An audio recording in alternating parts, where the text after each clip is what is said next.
احمد رضا کے خلاف جو پروپیگنڈا ہو رہا ہے وہ یہ کرتے ہیں کہ جناب کافر کہہ دیا، کافر کہہ دیا۔ ارے جو ابو جہل تھا تو اس کو کافر نہ کہتا تو کیا امام کہتے؟ کہا جاتا ہے امام احمد رضا نے جناب مشین چلائی ہے کفر کی۔ میں پوچھتا ہوں کہ جو یہ کہے کہ خاتم النبیین کا معنی آخری نبی نہیں، حضور کے بعد نبی آ سکتا ہے، اس کو کیا کہیں گے آپ؟ بولیے کیا کہیں گے آپ؟ یہی تو امام احمد رضا نے کیا ہے۔ کہتے جی کہ بریلویوں کا کون کون سا عقیدہ شرک والا ہے؟ پہلے مجھے یہ بتاؤ ان کا کون کون سا عقیدہ توحید والا ہے؟ وہ تم بتا دو، شرک والا میں بتا دیتا ہوں۔ اگر قبروں پہ سجدہ کرنا یہ توحید والا عقیدہ ہے، قبروں پہ طواف کرنا یہ توحید والا عقیدہ ہے، ہر سال بزرگوں کا عرس منانا، عرس جانتے ہو کیا ہوتا ہے؟ عرس ہوتا ہے شادی، یعنی اللہ سے ہر سال شادی کراتے ہیں۔ اسی لیے بزرگ فوت ہو جائیں یہ نہیں کہتے کہ مر گئے، کہتے ہیں وصال فرما کے وہ تو اللہ سے مل گئے نا، پھر اگلے سال ان کا عرس ہوگا۔ کوئی ایک مصیبت ہو تو میں بتاؤں۔ اور آخری جو پوائنٹ نمبر 10 ہے جسے میں نے انجینئر کی ڈاکٹرن کا نام دیا ہے، یہ ہے تبدیلی والا معاملہ، کہ میں نے ہر فرقے کے اصول اور مبادی کے اوپر ان کو پلٹا ہے، جسے اردو میں کہا جاتا ہے پہلوان اپنے زور پر گرتا ہے۔ ان پہلوانوں کو میں نے ان کے زور پہ گرایا ہے۔ بریلویوں کا ترہ امتیاز تھا کہ سارے گستاخ رسول ہیں۔ جب پوچھتے تھے کیوں، کہتے ہیں انہوں نے نبی الاسلام کی شان میں گستاخیاں کی ہیں، اشرف علی رسول اللہ، اور پھر حسام الارمین میں جو گستاخانہ عبارتیں اعلی حضرت نے ہائی لائٹ کی۔ میں حاضر دماغ ہو کر اس مسجد میں اعلان کر رہا ہوں، جس کوٹ کے اندر، جس چینل پر مجھے تم اپنے شیخ الاسلام تقی عثمانی کے سامنے بٹھاؤ گے، میں ثابت کروں گا کہ امام احمد رضا نے دیوبند والوں پر فتویٰ سچا لگایا تھا۔ تو میں نے کہا کہ پھر اب قائم رہنا ہے، اور اس وقت تو جوش میں آ کے یہ کہہ دیتے ہیں جی وہ ساڈا بھی کوئی گستاخ ہو ایسے انہوں نہیں چھٹا گے جی۔ تو میں نے جب چشتی رسول اللہ نکالا، کشف المحجوب سے صاحب اور سکر کی عبارتیں نکالی، تذکرۃ الاولیاء سے بایزید بستامی کے دعوے نکالے کہ قیامت کے دن محمد اور تمام نبی میرے جھنڈے کے نیچے ہوں گے، نعوذ باللہ، جب یہ میں نے ان سارے بابوں کو ننگا کیا نا بریلویوں کی پبلک میں، مولوی تو ان کے ہو گئے ہمارے خلاف، کیونکہ انہوں نے کہا یار یہ تو ہمارا ہتھیار، یہ ہماری جوتی ہمارے سر پہ مار دی، لیکن عوام ان کو چھوڑ گئی۔ یہ ہے انجینئر کی ڈاکٹرن۔ تو ظاہر ہے کہ یہ تو پھر میں سرجن والا کام کر رہا ہوں نا، تو چیخیں تو سر اٹھیں گی۔ لوگ کہتے ہیں جی وہ طارق جمیل صاحب کی بات سن کے تو کسی کی چیخ نہیں نکلتی۔ بھئی طارق جمیل صاحب تو ہومیوپیتھک ادویات آپ کو دے رہے ہیں اور وہ اختلافی موضوعات پہ تو بات ہی نہیں کر رہے۔ طارق جمیل صاحب کے سامنے اگر کوئی اپینڈکس کا مریض چلا جائے تو وہ تو اتنے نرم دل والے ہیں کہ خود ہی بے ہوش ہو جائیں گے اس کا آپریشن کرنے سے پہلے۔ ہاں، غامدی صاحب کے سامنے آپ کو بندہ لے جائیں جس کی ہڈی ٹوٹی ہوئی ہے یا اس کا شولڈر اتر گیا، وہ بیچارے چلاتے چلاتے خود ہی غم کھا کے بے ہوش ہو جائیں گے۔ تو میں کیا کرتا ہوں، میں تو گرائنڈر پکڑ لیتا ہوں، ٹھیک ہے، اوپتا ہوں، پتہ ہے اینا لمبا سوا ہوتا ہے وہ اینستھیزیا دے دیں جڑو کان نہیں چلاندے نے، ٹھیک ہے نا۔ تو ہمارے وہ جو جواد نقوی صاحب ہیں انہوں نے بڑی پیاری بات کی، انہوں نے کہا باقی لوگ تو اینستھیزیا دیتے ہیں نا، انجینئر صاحب تو وہ بیہوش کرنے والی دوائی دیے بغیر ہی آپریشن شروع کر دیتے ہیں۔ یہ ایک انجینئر صاحب ہیں، انجینئر مرزا علی، سوشل میڈیا پہ کافی مقبول ہیں، اور وہ مختلف مذاہب اور فرقوں کا آپریشن کرتے ہیں بغیر بے ہوشی کے، بہت دردناک طریقے سے آپریشن کرتے ہیں۔ ویسے مریض کا آپریشن کیا جاتا ہے بے ہوش کر کے تاکہ اس کو درد نہ ہو، وہ بلکہ اگر بے ہوش ہوا ہو اس کو جھنجھوڑ کے ہوشیار کر کے پھر شروع کر دیتے ہیں آپریشن اس کا، تو تکلیف زیادہ ہوتی ہے، درد زیادہ ہوتا ہے۔ تو ایسا نہیں ہے میں بیہوش کرتا ہوں، یہ ایسا نہیں ہے میں بیہوش کرتا ہوں۔ پہلے بریلویوں کہتا ہوں دیکھیں اشرف علی رسول اللہ، کہتے ہیں ہاں کفر ہے، یہ میں بیہوش کر رہا ہوتا ہوں ان کو۔ جب وہ گیڑے میں آتے ہیں لا کے پھر میں چشتی رسول اللہ سٹنا نا، تو وہ پھر انہوں نے ایکسیپٹ ہو جاتا ہے۔ تو میری مثال آپ اس لیے نہیں دے سکتے کہ میں وہ کام کر رہا ہوں جو کوئی اور کر ہی نہیں رہا، اور نہ اس کے اوپر مجھے ٹونٹ کیا جا سکتا ہے۔ آج تک کسی آرتھوپیڈک سرجن کے ساتھ کسی نے کوئی گلا شکوہ کیا ہے کہ حضرت آپ کے کلینک میں جب بھی آیا میں نے لوگوں کی چیخیں ہی دیکھی ہیں؟ کوئی میٹھی میٹھی گلا بھی کریا کرو، وہ بتائے گا اللہ کے بندے، میرے پاس جو لوگ آ رہے ہیں نا، کسی کی پنڈلی کی ہڈی ٹوٹی ہوئی ہے، کسی کی بازو کی ہڈی ٹوٹی ہوئی ہے، کسی کا شولڈر اترا ہوا ہے، کسی کی انگلی اتری ہوئی ہے تو جب میں اسے سیدھا کروں گا تو چیخ تو وہ مارے گا. اور ساتھ آپ کو پھر وہ بتائے گا کہ دنیا کی کوئی دوائی، کوئی دم یہ والا کام نہیں کر سکتا جو آرتھوپیڈک سرجن کرتا ہے، یا کوئی آپریشن کرنے والا سرجن. جب بائی پاس ڈیو ہے تو بائی پاس ہوگا. کوئی دوائی ایسی نہیں ہے جو اس کو اوور کم کر دے. ہڈی ٹوٹ گئی ہے تو کوئی دوائی اس ہڈی کو جوڑ نہیں سکتی جب تک کہ آپ ہڈی کو سیدھا کر کے بینڈیج نہیں کرتے. اس کے اوپر 5 سے 6 ہفتے کا کیورنگ پیریڈ ہے اس کا. ساتھ ادویات سپورٹو ضرور ہوتی ہیں لیکن ہڈی کو سیدھا رکھنا ہوگا. وہ بھی ہلکی سی ٹیڑھی رکھی جائے تو پوری زندگی کے لیے ٹانگ ٹیڑھی ہو جاتی ہے. اور اپینڈکس کی تکلیف میں سے تو آپ میں سے کئی لوگ گزرے ہوں گے. مجھے بتائیں دنیا کی کوئی دوائی اپینڈکس کی تکلیف کا علاج کر سکتی ہے؟ وقتی طور پہ کوئی پین کلر لگا لے تو چند گھنٹے آپ کے گزر جائیں گے. جب تک وہ نکالتے نہیں نا باہر تو وہ نکالتے کس طرح ہے؟ طارق جمیل یا غامدی سٹائل میں یا انجینئر کے سٹائل میں؟ ہاں، انجینئر سرجن والے سٹائل میں. اور یہ میرا بھی سٹائل نہیں ہے، نہ میرے استاد صرف ڈاکٹر اسرار صاحب کا یہ سٹائل ہے، بلکہ نبی الاسلام کا بھی سٹائل یہ تھا. صحیح مسلم 2005 نمبر حدیث کہ نبی الاسلام جب ممبر پہ چڑھتے آپ کی آواز بلند ہو جاتی، آنکھیں سرخ ہو جاتی، غصے میں اضافہ ہو جاتا جیسے کوئی جرنیل اپنی فوج کو تیار کر رہا ہو. ہاں، باقی عام گفتگو میں آپ میرے ساتھ بیٹھ کے کھانا کھائیں تو ظاہر میں اس پیشن سے تو نہیں بول رہا ہوں گا. اس پیشن سے میں اپنی بیوی سے کھانا تو نہیں مانگتا ورنہ تو مجھے نہ ملے. تو وہ تو ظاہر ہے کہ یہ ایک دعوت کا سٹائل ہے، یہ ایک یعنی ریکوائرمنٹ ہے ممبر کی. ملاقات گفتگو اور چیز ہوتی ہے، جب تقریر کر رہا ہوتا ہے انسان اس کا سٹائل بالکل ڈیفرنٹ ہوتا ہے. تو یہ جو پیشن والا سٹائل ہے اس نے دنیا کے اندر چینج لے کے آیا. اس کے بغیر دنیا میں چینج آنے والی نہیں تھی میرے بھائی، یہ ذہن میں رکھیے گا. تو یہ انجینئر کی جو ڈاکٹرن تھی کہ اصول اور مبادی کے اوپر آپ نے الٹ دینا ہے، بریلویوں کو کیسا الٹا؟ دیوبندیوں نے رٹ لگائی بھی تھی. جب ہم کہتے تھے یار بریلوی دیوبندی ایک ہو، دونوں حنفی ہو، یار کیا مسئلہ ہے؟ باپ ایک ہے یار، ایک دوسرے کو لالی کیوں نہیں سمجھ رہے؟ ایک باپ کی اولاد ہو، امام حنیفہ کی طرف اپنے آپ کو منسوب کیے ہوئے ہو، پوری فقہ ایک ہے، پرانے سارے بزرگ ایک ہیں، صوفیاء تمہارے ایک ہیں. وہ دیوبندیوں نے کہا کہ نہیں یہ جو بریلوی ہیں شرک کرتے ہیں، قبروں سے مانگتے ہیں، یہ کرتے ہیں. کہتے جی کہ بریلویوں کا کون کون سا عقیدہ شرک والا ہے؟ پہلے مجھے یہ بتاؤ ان کا کون کون سا عقیدہ توحید والا ہے؟ تم بتا دو شرک والا، میں بتا دیتا ہوں. اگر قبروں پہ سجدہ کرنا یہ توحید والا عقیدہ ہے، قبروں پہ طواف کرنا یہ توحید والا عقیدہ ہے، ہر سال بزرگوں کا عرس منانا، عرس جانتے ہو کیا ہوتا ہے؟ عرس ہوتا ہے شادی، یعنی اللہ سے ہر سال شادی کراتے ہیں. اسی لیے بزرگ فوت ہو جائیں یہ نہیں کہتے کہ مر گئے، کہتے ہیں کہ وصال فرما کے وہ تو اللہ سے مل گئے نا، پھر اگلے سال ان کا عرس ہوگا.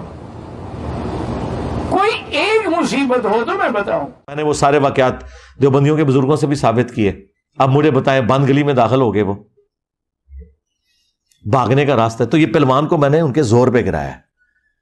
میں نے بتایا کہ بھائی جو قاسم ننوتوی صاحب ہیں، اشرف تھانوی نے خود نقل کیا ہے کہ وہ مرنے کے 6 سال کے بعد بیداری میں، خواب میں نہیں، 6 سال کے بعد اپنی قبر سے نکل کے دیوبند میں 2 مولویوں کی صلح کروا کے چلے گئے. اور سخت سردیوں میں جس نے وہ رضائی اوڑی ہوئی تھی اس کے اندر بھی اس کا پسینہ چھوٹ گیا، اور شاید کوئی اور بھی چیز چھوٹ گئی ہو. ہاں، اور آگے پھر فٹ نوٹ پہ اشرف تھانوی نے لکھا ہے کہ ہو سکتا ہے کہ حضرت کی روح نے اپنا جسم خود قبر سے نکالا ہو اور باہر آ گئی ہو، یا اس روح نے اپنا کوئی علیحدہ سے ایک امثالی جسم بنایا ہو اور اس کے ساتھ آئی ہو. تو کوئی اور بریلوی سے شاہی کوئی نہیں جیڈا وڈا گاندھی نے کھولیا ہے. اور میں ان کے سارے واقعات بیان کیے. تو اب ان کا ایک ترہ امتیاز تھا بریلویوں کے خلاف، وہ توحید پہ تھا، وہ تو میں نے ان سے لے لیا. تو آپ دیکھ لیں دیوبندی جن کے دماغ بھی بند تھے، ہماری ویڈیو سے وہ دماغ کھل گئے، اللہ کا شکر ہے. تو میں نے پہلوان کو اس کے زور پہ گرایا. اس کو میں دنیا میں بھی ایک مثال سے بتاتا ہوں. یہ آپ جب کبھی کینٹ ایریا میں جائیں نا تو بیریئر لگے ہوتے ہیں وہ بمبو سے، ہاں، اور لوہے کا بڑا سا ایک بمبو ہوتا ہے، اس کے پیچھے اتنا بڑا وٹا ہوتا ہے. وہ وٹا پتہ تو کیوں ہوتا ہے؟ وہ پتھر اتنا بڑا، اس کا وزن آلموسٹ اس لوہے کے بمبو کے برابر ہوتا ہے، اس سے تھوڑا سا کم ہوتا ہے. تو آلموسٹ یعنی سمجھ لیں بیلنس سے ہوتا ہے. تو وہ ذرا سی اس پہ انگلی آپ لگائیں نا تو یہ کھڑا ہو جاتا ہے. حالانکہ اس کو اس پتھر کے بغیر اگر آپ کھڑا کریں تو 8-10 بندے چاہیے یوں کھڑا کرنے کے لیے.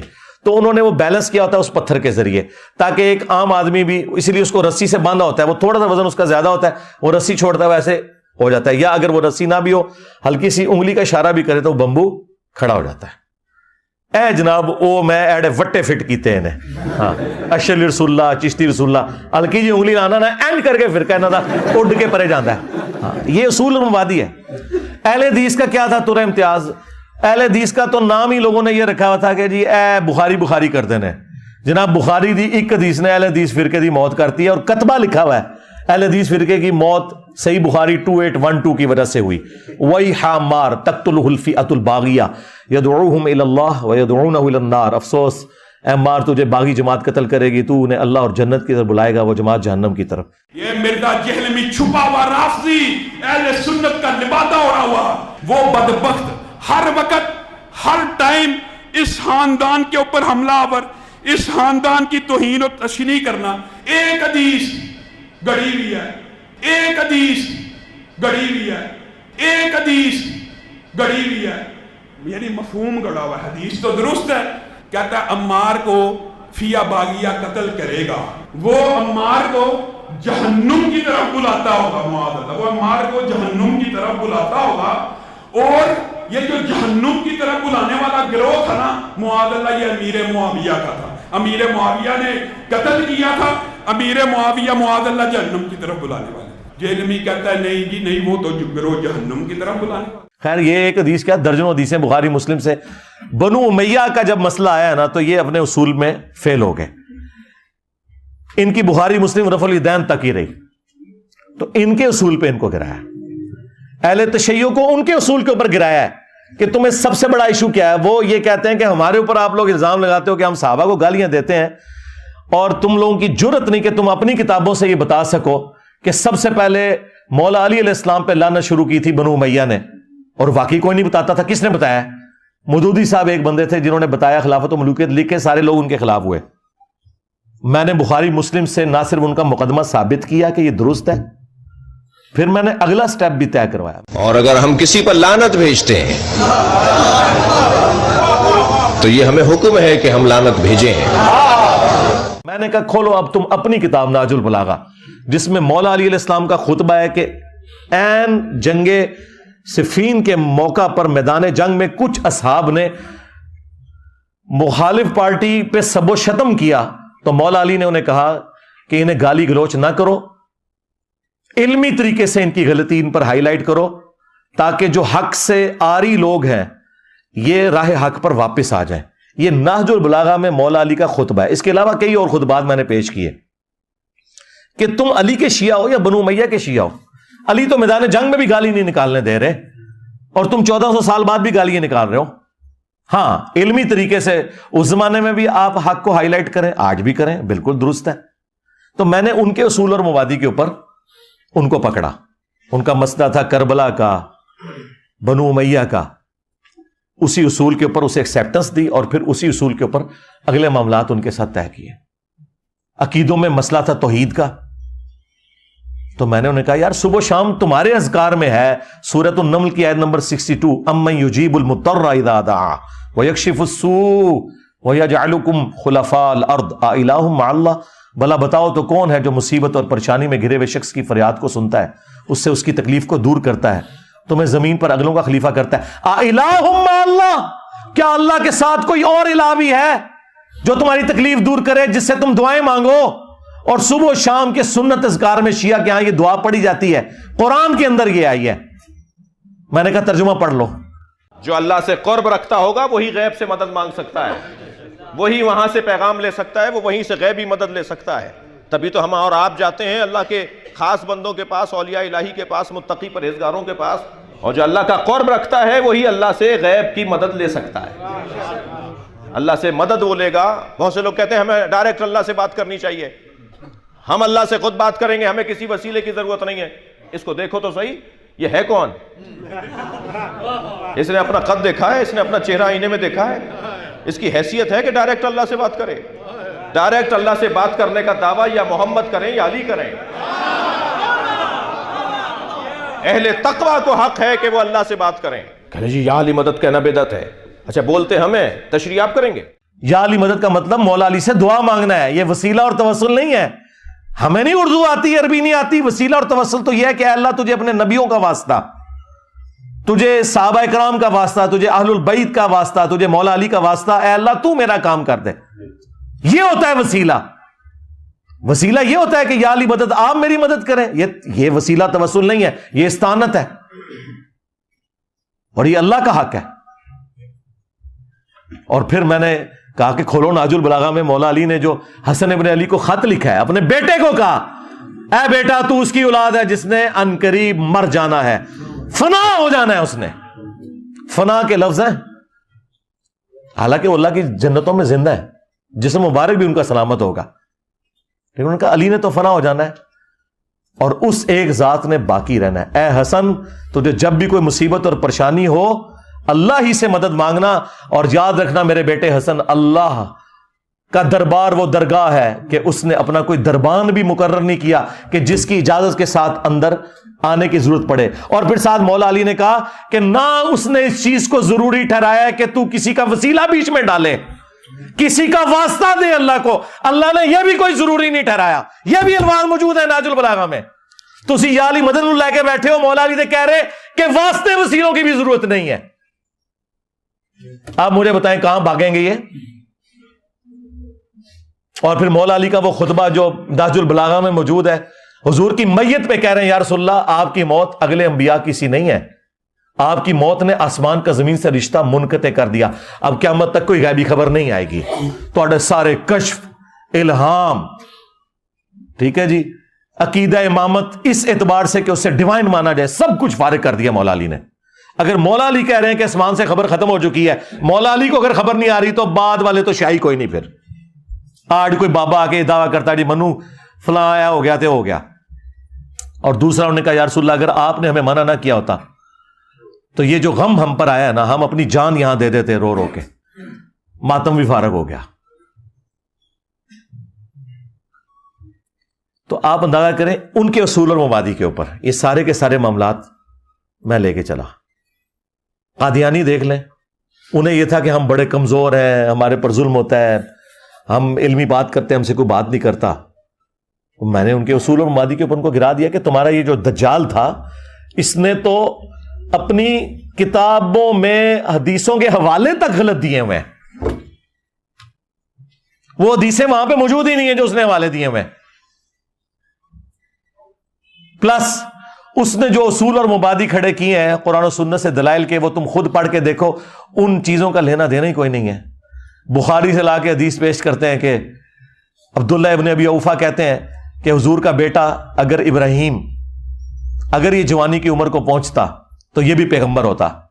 اور انہوں نے پورے مسلمانوں کو دھوکے میں رکھا, کہتے ہیں دیکھیں نبوت جاری ہے. تبھی تو صحابی کہہ رہے کہ حضور کا بیٹا قاسم بن محمد, جن کی وجہ سے کنیت تھی رسول اللہ کی صلی اللہ علیہ وآلہ وسلم, ابو القاسم, یہ اگر زندہ رہتے تو پیغمبر ہوتے ہیں.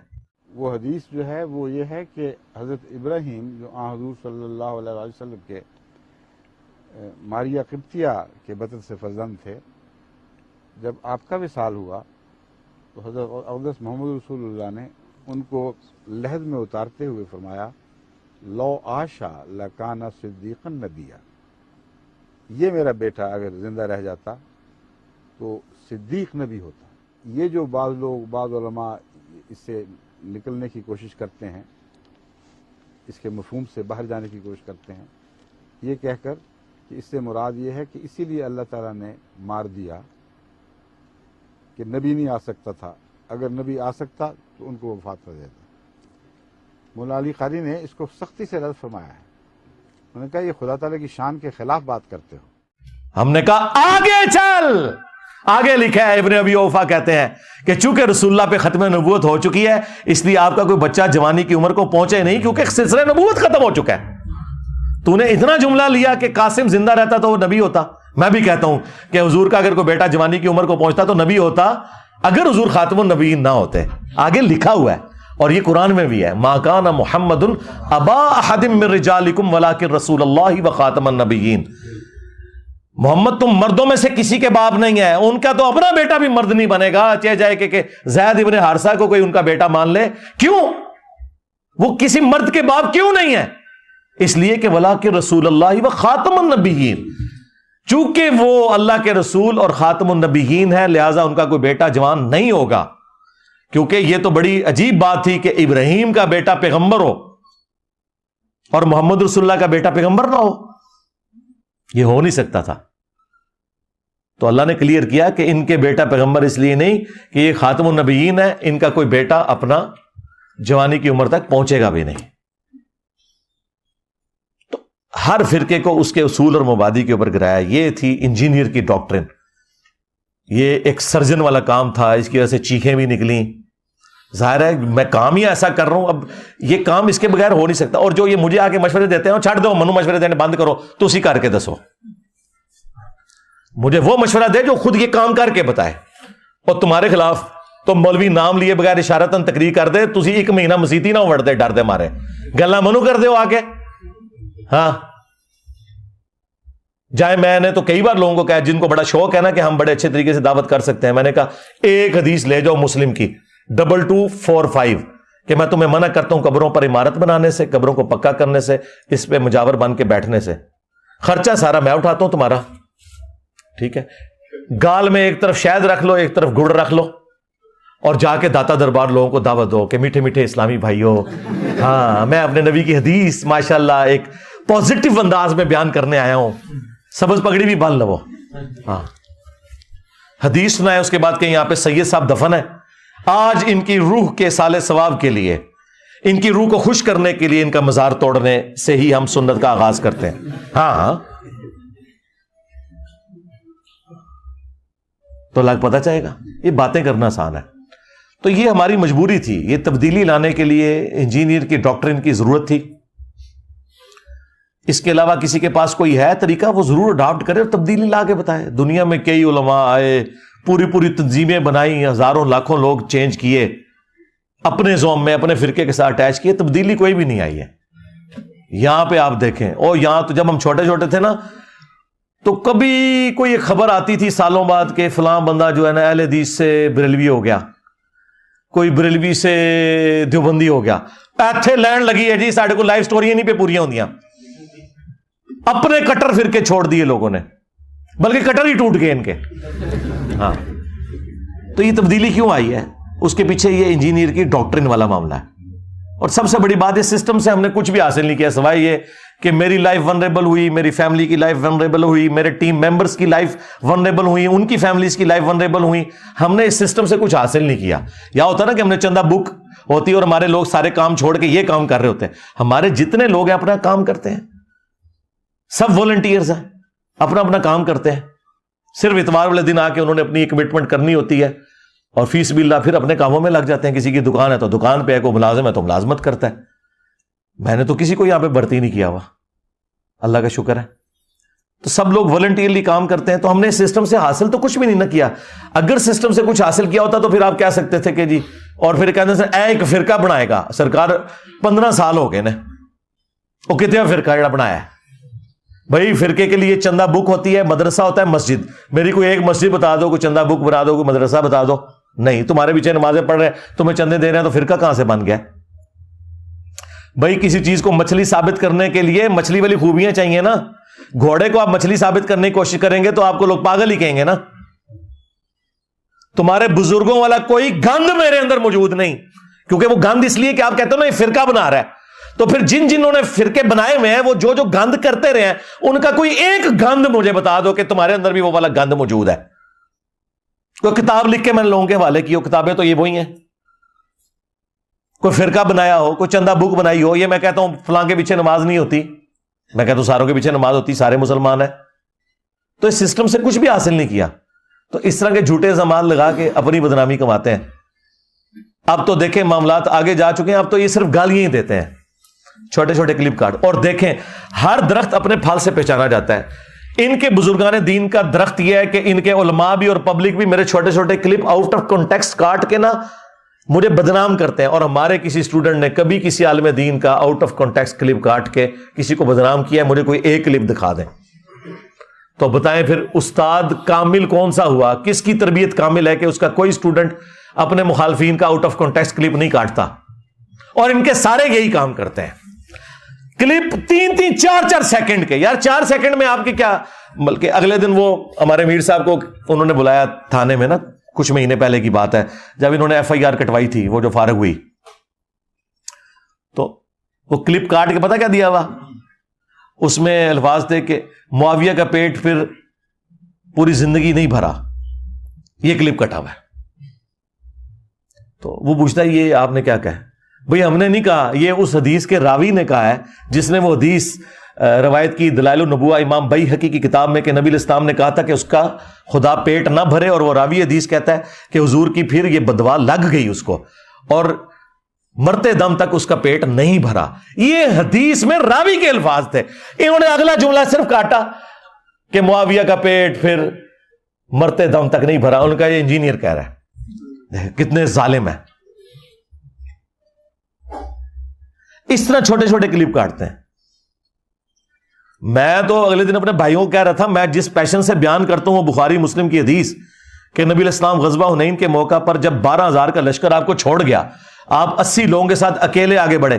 انا النبی لا کذب انا ابن عبد المطلب، میں نبی ہوں، اس میں کوئی شک نہیں. اب یہ میرا جو جملہ ہے، میں نبی، اس میں کوئی شک نہیں ہے، وہ کاٹ لے. یہ یہی خبیث کرتے ہیں.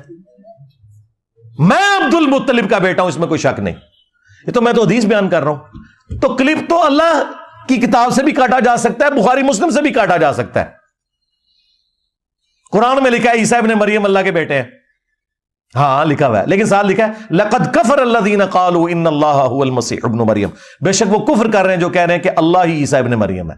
ہاں قرآن میں لکھا ہے نماز کے قریب مت جاؤ، لیکن لکھا ہوا ہے وانتم سکارا لا تقربوا الصلاۃ وانتم سکارا، جب تم نشے کی حالت میں ہو. ہاں جی.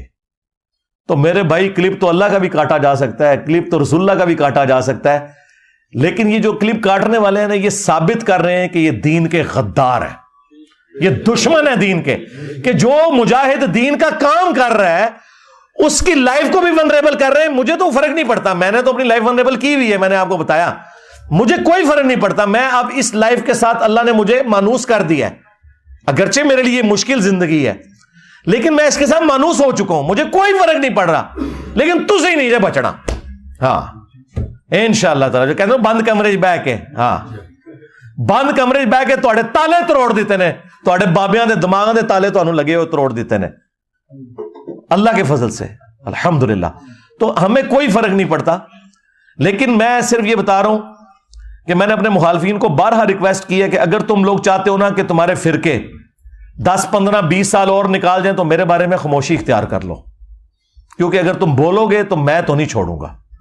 ہاں اور جب تم بولو گے میں اتنا ہی اس کا جواب جب دیتا ہوں تو پھر کوئی کسی کا میں لحاظ نہیں کرتا، کیونکہ ہم کسی سسٹم کے بینیفیشری نہیں ہیں. دیکھیں وہ بدماش قسم کے مولوی جن کے نام ٹی وی پہ آ کر لوگ اشارتاً لیتے ہیں، میں ان کو بائی نیم للکارتا ہوں.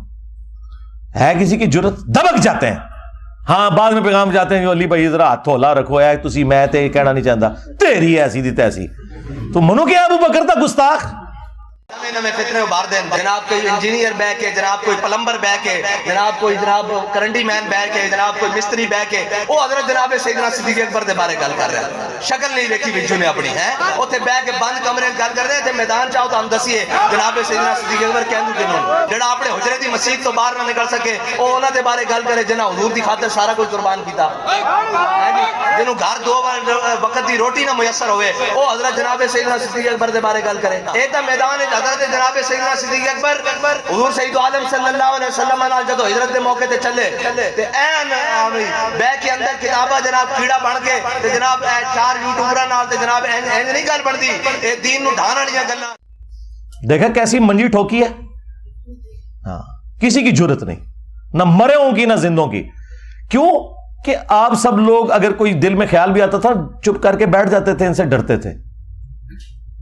اللہ کے فضل سے اللہ نے مجھے ہمت دی ہے اور اب تو ہر طرف انجینئر ہو رہی ہے. آج ہمارا یہ دعوت کا قدکاٹ ہی بہت بڑا ہے، لیکن جب شروع میں جتنی مشکلات تھیں آپ لوگ سوچ نہیں سکتے. وہ تو دیکھو لائف سٹوری تو میری ابھی سٹارٹ ہی نہیں ہوئی ہے. ابھی تو میں صرف آپ کو دعوت کے حوالے سے ڈسکشن بتا رہا ہوں کہ کس طریقے سے ہم نے مشکلات دیکھی ہیں شروع میں. وہ اگر میں تفصیلات آپ کو بتاؤں تو آپ حیران ہو جائیں کہ آج تو خیر معاملات ہی اللہ تعالیٰ نے بہت آسان ہمارے لیے کر دیے ہوئے ہیں اللہ کے فضل سے. لیکن ہم اس وقت ہی پیچھے ہٹے. اب تو جناب کسی نے کھنگڑ نہیں دینا. تہاڈی جرت بول کے دیکھو تو کرنے کے ہیں کسی پلے کھینچنا رویو بالکل لا کے ہاتھ چپڑا چڑھا گے اللہ کے فضل سے. کسی کا لحاظ نہیں کرنا انشاءاللہ تعالی. اور یہی وجہ ہے کہ انہوں نے اپنے فرقوں کا جلدی نقصان کروایا. اگر یہ تھوڑا سا لحاظ کر کے برداشت کر لیتے اور میری حق بات کو حق کہتے تو اپنی عزت کروا لیتے. اور جو لوگ یہ کر رہے ہیں کہ وہ لحاظ کر کے خاموشی سے بیٹھے ہوئے ہیں تو ان کی عزت بھی سلامت ہے, کیونکہ انہیں پتہ ہے کہ ہم جب بولیں گے نا پھر یہ ہمیں چھوڑے گا نہیں.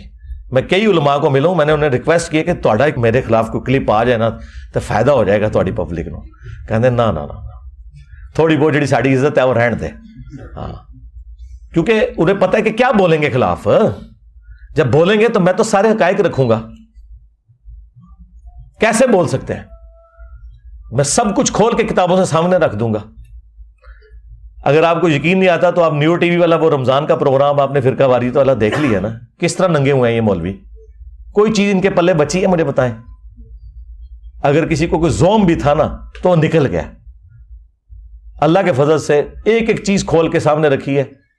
اگر کسی کو کوئی شک تھا نا کہ یہ لوگ جو ہیں وہ ایک دوسرے کو مسلمان سمجھتے ہیں تو وہ نکل گیا. پورے پروگرام میں میں نے 3 ڈیمانڈ ان سے رکھی ہیں کہ آپ یہ کہہ دیں کہ سارے فرقے مسلمان ہیں. نمبر 2 سب کے پیچھے نماز پڑھنا درست ہے. نمبر 3 سب کو چندہ دینا درست ہے. کوئی مولوی نیچے ریڈی ہویا. ہاں حالانکہ یہ سارے میٹھے میٹھے مولوی انہوں نے بٹھائے ہوئے تھے تو کوڑے تے جناب چک مار لین تو ہاں انہوں نے چھڑ دو. کیونکہ انہیں پتا تھا کہ یار ادھر ایک پروگرام میں تو ہمیں چلو 1-1.5 لاکھ روپے مل جانا ہے, جو پوری زندگی کے چندے بند ہو جانے ہیں واپسی میں تو ہمیں انہوں نے ریسیو کرنا ہے جس طریقے سے. تو ضرورت ہی نہیں ہے. ابھی دیکھیں یہ ایک گستاخ نے امام مہدی علیہ السلام کو ننگی گالیاں دی. تاریخ انسانیت میں کبھی کسی مذہبی پرسنالٹی کے ساتھ یہ کچھ نہیں ہوا. لوگوں نے جھوٹا کذاب کہہ دیا, کسی پہ زیادہ زیادہ لعنت کر لی, لیکن یہ ماں بہن کی گالیاں بائی نیم یہ آج تک کبھی نہیں ہوا تھا. کوئی بریلوی دیوبندی اہل حدیث عالم آپ کو نظر آیا جو امام مہدی کے دفاع کے لیے سامنے آیا ہو, کسی نے بیان دیا ہو؟ علیحدگی میں جب انہیں کہا وہ کہتے نہیں, وہ ساری پبلک پھر خلاف ہو جائے گی, ایت گستاخی ہے, پر ہم اپنے حصے کی گستاخیوں پہ بولتے ہیں. مجھے بتائیں اگر حضرت ابوبکر کی شان میں اس طرح کی کوئی گستاخی پاکستان نہیں ایران میں ہوئی ہوتی, ادھر ان جماعتوں نے پورا ملک بند کر دینا تھا. نہیں تھا کرنا. تو اس کا مطلب یہ 2 نمبر لوگ ہیں, بے ایمان لوگ ہیں. ویسے تقریروں میں کہتے ہیں ہم جو ہے وہ صحابہ کے دفاع کے لیے, اہل بیت کے دفاع کے لیے, حسن و حسین کے دفاع کے لیے نکلیں گے, اور ہے یہ بندر ہیں بنو امیہ کے. کسی نے ہمارے جذبات کو بھڑکانے کی کوشش کی تو ابو بکر عمر کے دفاع کے لیے, عثمان و علی کے دفاع کے لیے, علی المرتضیٰ کے دفاع کے لیے, حسنین کریمین کے دفاع کے لیے, امیر الحق ولی خان معاویہ ابن ابی سفیان کے دفاع کے لیے, ادھر آ دل بر ہنر آزمائے تو تیر آزما ہم جگر آزمائے. اللہ کے فضل و کرم سے ہم یہ کام کرنے کے لیے تیار ہیں. آپ سارے کے سارے یہ کام کرنے کے لیے تیار ہیں انشاءاللہ. اور یہ نہ سمجھیے گا کہ یہ خود نہیں دفاع کر رہے, اور یہ ایسے ملعون ہیں, ان پہ لعنت ہے, یہ کبھی بھی اہل بیت کا دفاع کر ہی نہیں سکتے, کیونکہ اللہ نے لعنت ڈال دی ہے نا. اہل بیت کا دفاع تو وہ کرے گا جو غدیر خم پہ کھڑا ہے, قرآن اور اہل بیت. اہل بیت کا دفاع وہ کرے گا جو حجۃ الوداع پہ کھڑا ہے, قرآن اور سنت. اور جو بابوں میں کھڑے ہوئے ہیں ان کو توفیق ہی نہیں ملنی. لہٰذا یہ لوگ بیسیکلی اللہ تعالیٰ کی طرف سے مغضوب علیہم ہیں, ان کو توفیق کبھی ملنی ہی نہیں ہے. لہٰذا ان سے کوئی امید بھی نہ رکھیں آپ. لیکن کم از کم اس طرح کے واقعات ان کے کپڑے اتار دیتے ہیں کہ یار یہ کتنے مخلص ہیں دین کے ساتھ. سرکار کوئی مخلص نہیں ہے, اپنے صرف فرقے کے ساتھ, فرقے کی کاز کے ساتھ مخلص ہے بس. کل حزب بما لدیہم فرحون, ہر فرقہ اس میں خوش ہے جو اس کے پاس ہے. بریلویوں نے بھی اپنا ایک مخصوص سا دین پکڑا ہوا ہے, دیوبند نے بھی, اہل حدیث نے بھی, شیعہ نے بھی. ٹھیک ہے, اور آپ دیکھیں ہم نے اس معاملے کو اٹھایا اللہ کے فضل سے انٹرنیشنل لیول کے اوپر. ٹھیک ہے, اس کے بعد شیعہ علماء سامنے آئے, انہوں نے اور میں نے جو علیحدگی میں جو ان کے ساتھ کرتا تھا وہ آپ چھوڑ دیں, میں نے تو کئی علماء کو کہا کہ اس کے بعد تم لوگوں کو مر جانا چاہیے، آج کے بعد اہل بیت کا نام نہیں لینا چاہیے، تم لوگ اس قابل ہو کہ تم لوگ مر جاؤ اپنے گھروں میں، اگر امام مہدی کا گستاخ جو ہے وہ اس طرح دندراتا پھر رہا ہے۔ تو آندہ بھی جب کوئی معاملہ ہوگا اللہ کے فضل سے، ہم ہر جگہ بولتے ہیں قرآن کی گستاخی ہوئی ہے، ہمیشہ بولوں، خاکوں کے اوپر میں 2011 سے بولنا شروع ہوں، اور ایک ایک چیز علمی طریقے سے، یہ کوئی نہیں ہوتا کہ آپ کسی کا پتلا جلا دیں، نہیں نہیں، جو علمی ان کے اعتراضات ہیں ان کے جوابات دیں۔ اور ابھی یہ دھروو راٹھی نے جو ویڈیو ریکارڈ کرائی، کدھر ہے مولوی جی جو ہمیں کہتے ہیں انجینئر صاحب غیر مسلموں کو جواب دیا کریں، وہ کتنے تھوڑے مفتی مر گئے نے؟ انجینئر صاحب نو کہتے ہیں جناب ان کو تو قرآن دیکھ کے نہیں پڑھنا آتا، اوے تھوڑے جڑے مولوی نے نا جتنے میں نے قرآن کی درجنوں آیات کے حوالے دیے ہیں نا اس لیکچر کے اندر، وہ دیکھ کے لیکچر اسی طرح تجوید کے ساتھ وہ آیات ابھی پڑھ کے کو بتا دے مجھے تجوید کے ساتھ۔ باتیں کرتے ہو اے بے تے پڑھنے والے ہو، ہاں یہی کچھ پڑھے ہوئے ہیں۔ تقی عثمانی صاحب عربی معروف قرآن والی نہیں پڑھ سکتے، جاوید غامدی صاحب قرآن والی معروف عربی نہیں پڑھ سکتے، وہ اپنے اسی سٹائل میں مجہول سٹائل میں عربی پڑھتے ہیں۔ قاری حضرات تو اسے لحن جلی کہتے ہیں، مانتے ہی نہیں ہیں۔ اور جن جاہلوں کا حال ہو کہ معاذ اللہ کو معاذ اللہ کہتے ہو، وہ ہمیں کہیں گے عربی نہیں آتی، نسیتم معاذ اللہ ثم معاذ اللہ۔ اور ابھی جو یہ چھوٹے بہت جو الفاظ کے جو غلطی ہے نا ان کی، اگر میں ایک ایک مفتی کا کلپ کاٹوں نا، لیکن یہ علمی پھر اپروچ میری نہیں ہوگی، میں سولوشن اینڈ پہ نہیں، پرابلم اینڈ پہ چل جاتا ہے۔ لفظ لوگ مقلد بولتے ہیں، لفظ مقلد ہوتا ہے، کوئی نہیں۔ لوگ اخلاق بولتے ہیں، اخلاق ہوتا ہے لفظ، کوئی ایک لفظ تو ساری غلط بولتے ہیں۔ مستقبل، یہ ہم اردو میں جو کہتے ہیں نا فیوچر کو مستقبل، مستقبل میں یہ ہوگا، یہ لفظ ہے مستقبل۔